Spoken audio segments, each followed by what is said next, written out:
Hi, and let's look at chapter 5, which has got to do a lot with adjectives, adverbs, conjunctions, prepositions. It's called Expanding Language Skills. So we can start with adjectives. A lot of information in this chapter, but it's really straightforward. So the adjective here, really, how do you identify them? Well, any word that modifies or describes a noun or a pronoun is an adjective. It's a simple rule that you have to remember. Okay, so words a, and the are called articles, but they are also adjectives. Descriptive adjectives, also the most common use are descriptive adjectives, which describes or tell what kind of. There's also possessive adjectives, right? Such as my, your, his, her, its, our, and their, right? These are possessive nouns such as Ben's and Gary's and so on. These are possessive adjectives that modify nouns. So, proper nouns are very often used as proper adjectives. So, let's say as a noun, Winnipeg, and as an adjective, a Winnipeg hotel in Manitoba or a Manitoba resident. So proper adjectives also include words derived from proper nouns such as Mexican, British, and Israeli. There's also compound adjectives. Two or more words joined, one noun or pronoun, form a compound. Compound means more than one, right? And there's also demonstrative adjectives, right? This, that, it demonstrates. So this, that, you're demonstrating. So these are called demonstrative adjectives such as this, that, these, and those. So here, pause the screen and you can identify the adjectives in the following sentences in your exercise, which is attached. Right, so there's also positive, comparative, and superlative adjectives, right? Quick, quicker, quickest, and these are, you have to select the right form all the time, because when you compare two, it's comparative. When you compare more than two, then it's superlative, right? So quick is one, a quick fox. A comparative, quicker fox than another one, that's comparative. Or the quickest fox. You don't need anything to compare as than. But when you are comparing, you also always have to mention two. So let's say I say a quicker fox. This fox is quicker than the other one, or a quicker fox than the other one, or a quicker fox than the rabbit, let's say, right? So you're comparing it. So here's a little exercise for you. Check the following sentences by any errors in the use of adjectives. Again, you do have the chapter to go to rely on. The PDF chapter certainly has a lot of more information there. And also either, neither, and so on. These, these are words that you can use to compare. So use either or neither when referring to one or two persons or things. So when referring to three or more, use any, and, one. So this is what I was telling you about before. If you have using comparative, certainly, or if you're using superlative.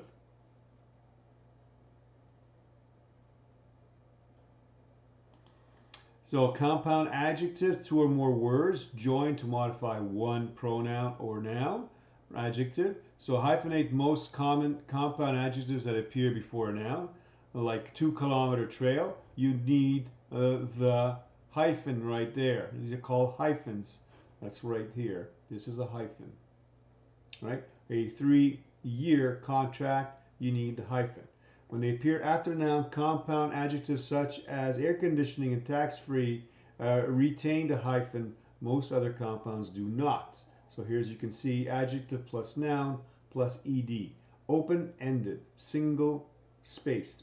So you have to have the hyphen there. A little tougher, these ones to understand, but you always when you're always identifying, you can see that most of them will always take an ed. All right, a little tougher, this one.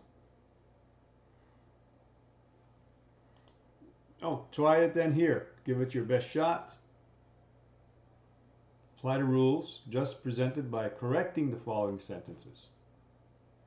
Right? Benjamin Lee is a 3-time winner of the Press Writers Annual Award. Here, Benjamin Lee is a 3-time winner. All right? So remember what I told you, what you have to put there. Predicate adjectives, these are about verbs, verbs that express a state of being. Being verbs include all forms of the verbs to be. So a predicate adjective follows a being verb and modifies or describes the subject of the sentence. Right? So here we go. His voice seems hoarse. Hoarse follows a being verb and modifies the subject voice. Right? So here you go. One way to do it also is to use the vary test. Right? When you use a vary test and you add the word vary, you know that this is an adjective and not, or you know this is a predicate adjective. So his voice seems very hoarse, right? So hoarse follows a being verb and modifies the subject voice, right? So it's called predicate because it follows the predicate, which is seems. So seems hoarse really identifies the adjective, the noun voice, right? Here also use the vary test. The nurse has been very helpful. So you know helpful is a predicate adjective, right? There's also predicate nominatives. Also follow a being verb, but they rename, not modify the subject, right? So here, Max was the most successful graduate. So Max was renamed graduate. Graduate follows a being verb and renames the subject Max, right? Here, Dina will be my first choice for the award. Choice follows a being verb and renames the subject Dina, right? So Dina, first choice. Instead of saying Dina, she's my first choice. Who's your first? Who's Dina? She's my first choice. So it replaces it, okay? Try this little example here. Identify the words in parentheses as either predicate adjectives or predicate nominatives. So all you got to do is refer back and you'll see that. Please pay attention to that on the next test, which is coming really soon, next class. You will just get questions from here, from the presentation, and not from the book. So please pay attention to that. I've reduced it a little bit for you. Adverbs, right? So adverbs, an adverb is a word that modifies an adjective, a verb, or another adverb, believe it or not. So these ones are the ones that are really fooling around in the English language and are all over the place that you have to be very careful with, because they might act like adjectives, but they're not. Or they might act like, like they might sound like a verb, but they're not. So they're really adverbs. And adverbs, most of the time, really modify the verb. Okay, so pay attention to that. They most of the time modify verbs, right? So adjectives, here you can see that most adjectives don't take a Y. Most adverbs do. Adequate versus adequately, okay? But this is not always true, so you have to pay attention to that.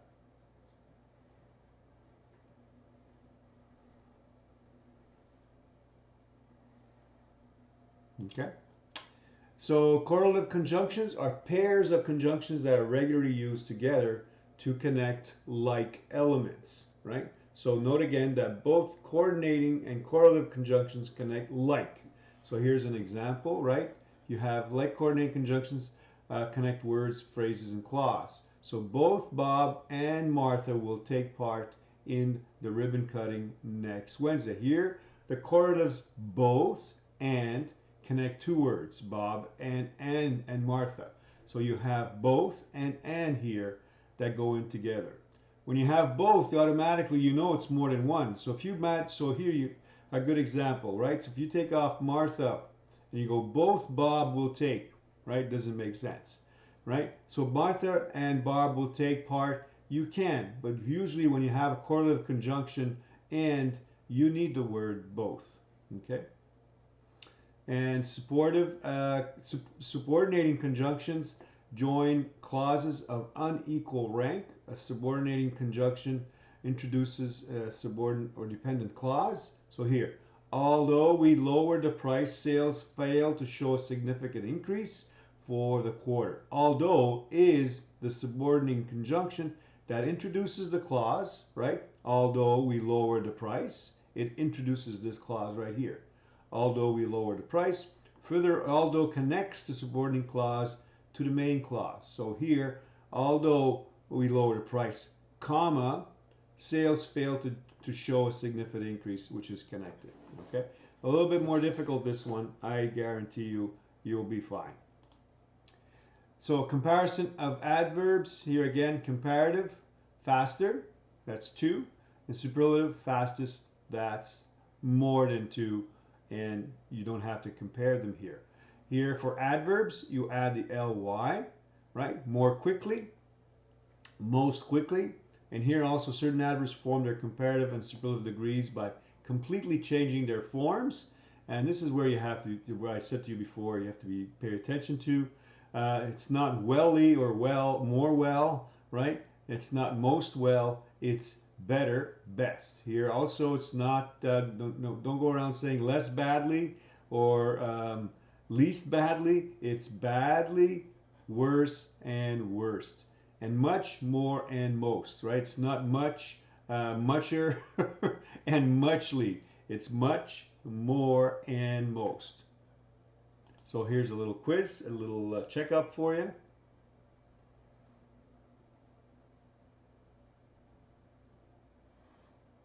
And I think I gave you this one before, so it repeats itself. If not, you can do it again.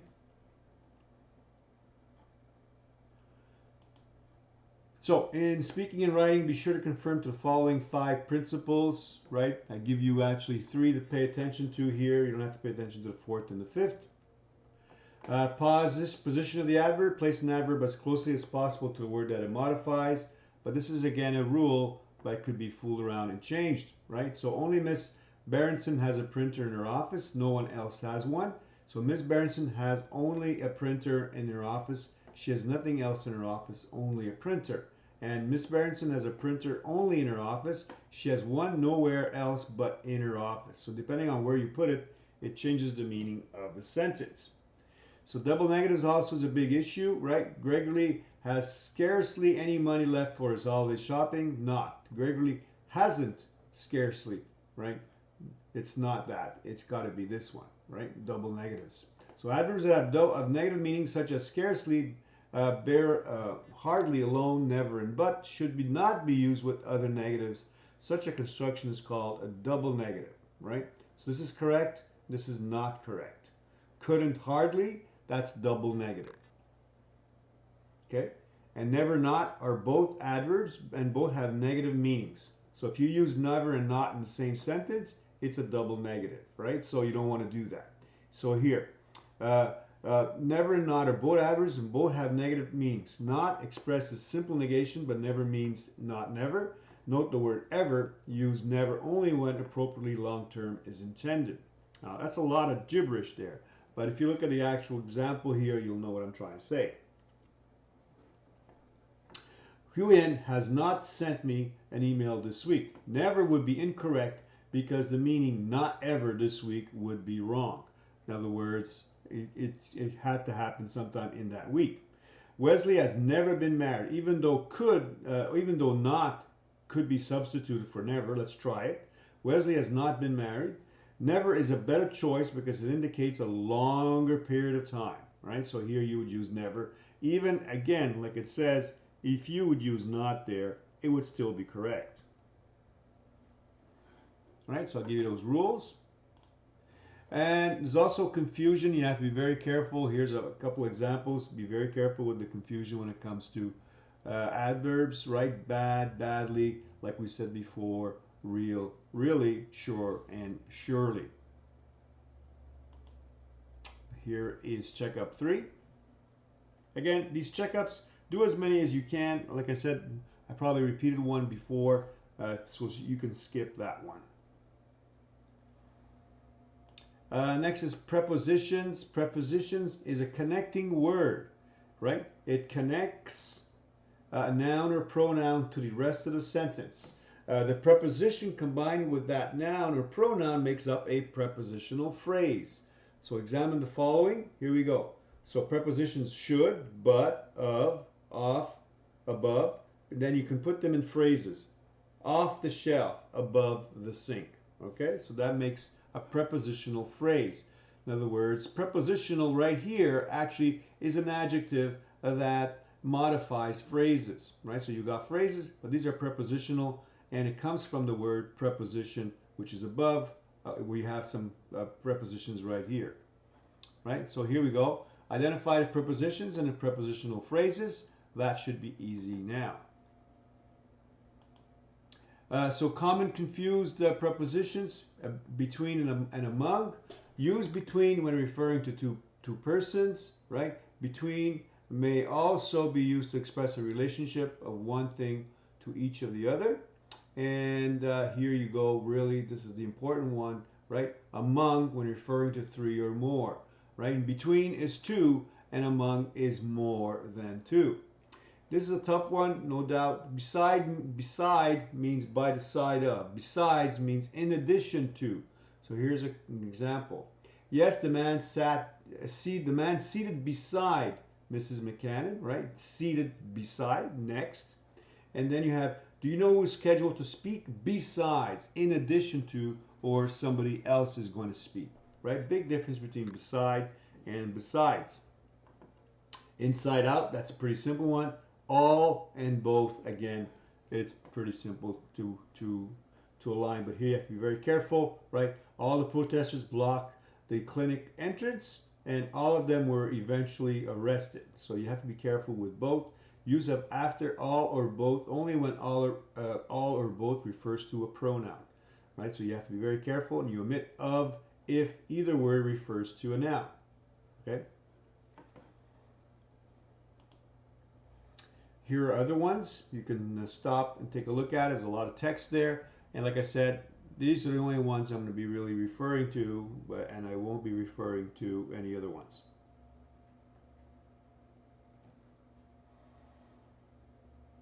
Let's look at conjunctions, right?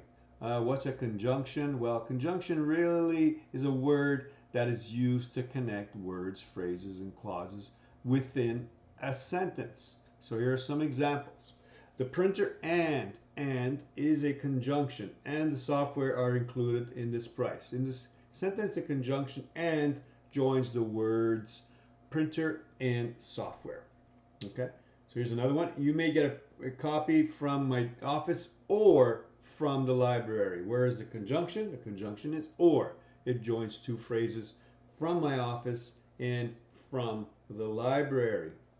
And another one, Wanda wants to buy this printer, but she is waiting for a sale. The conjunction but joins the two independent clauses.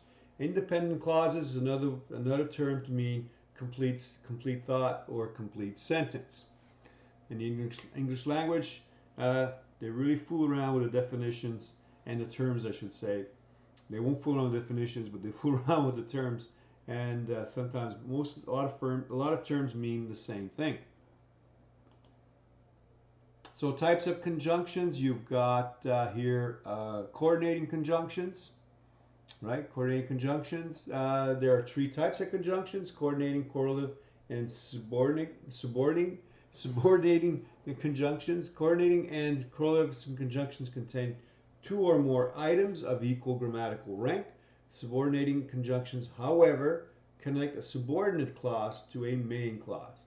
So here you have the 7 coordinating conjunctions: for, and, nor, but, or, yet, and so. Right?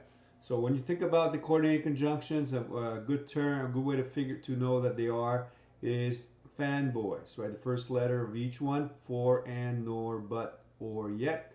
So spells fanboys. All right. And here you've got conjunctive adverbs, right? Accordingly, likewise, still. These serve also has conjunctions, but they're not as used as often as what we have here.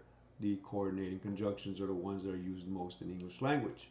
So you do have conjunctions here, and also have adverbial clauses that come into play.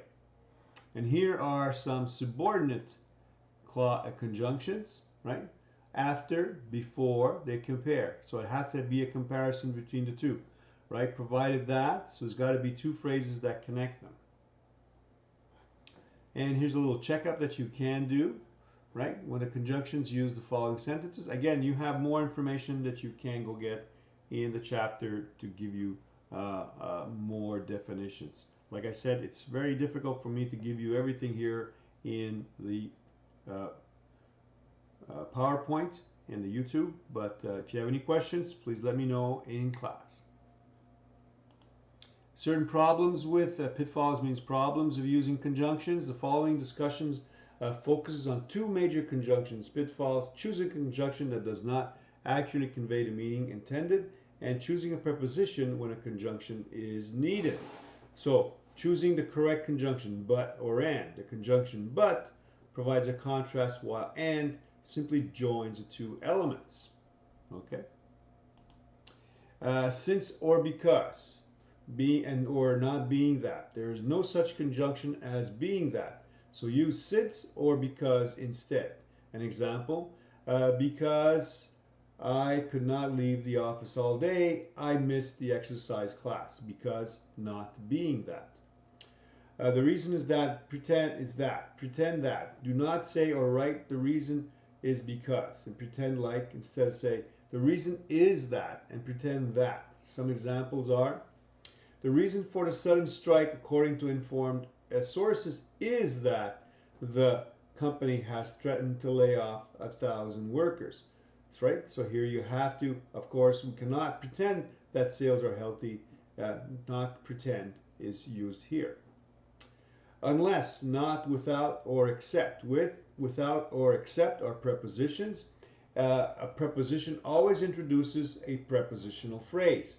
A preposition is not a substitute for the subordinating conjunction unless, right? So remember, a prepositional phrase consists of a preposition plus its noun or pronoun object and any modifiers. So you cannot return this application without Mrs. Ford's approval. This sentence is correct. Without Mrs. Ford's approval is a prepositional phrase,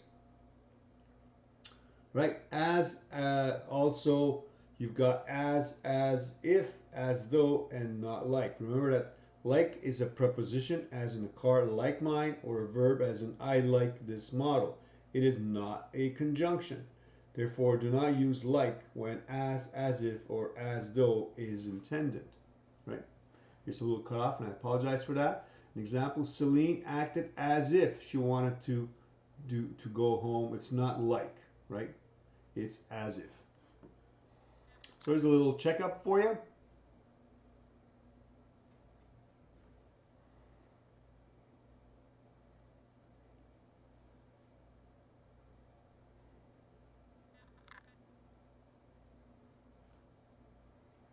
All right, so parallel structure is next, and observing the rules of parallel structure will provide balance to your writing, right? Parallel structure here, the ability to write a good parallel sentence is invaluable in essay work. So here we go.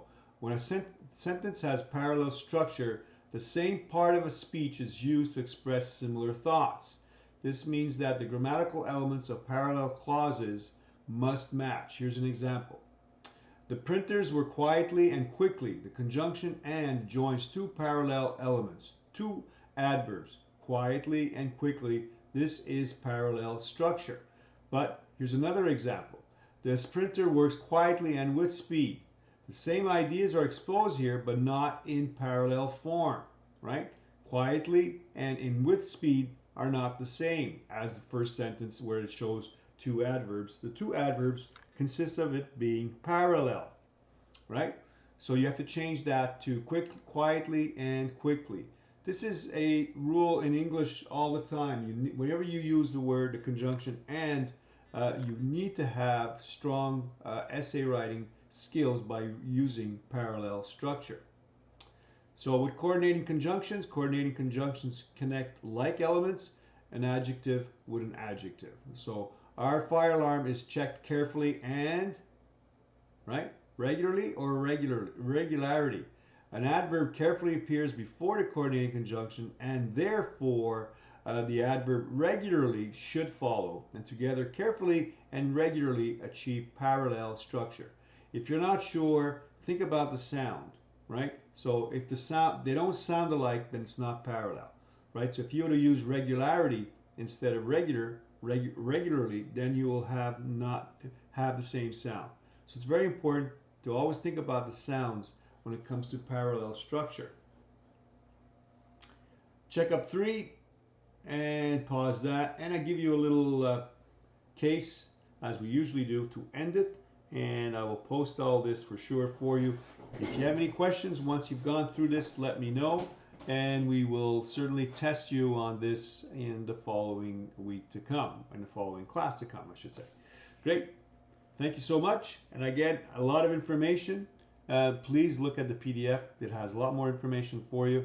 And like I said, no matter what though, the exam will only be on the material that I have here in your PowerPoint. Thank you.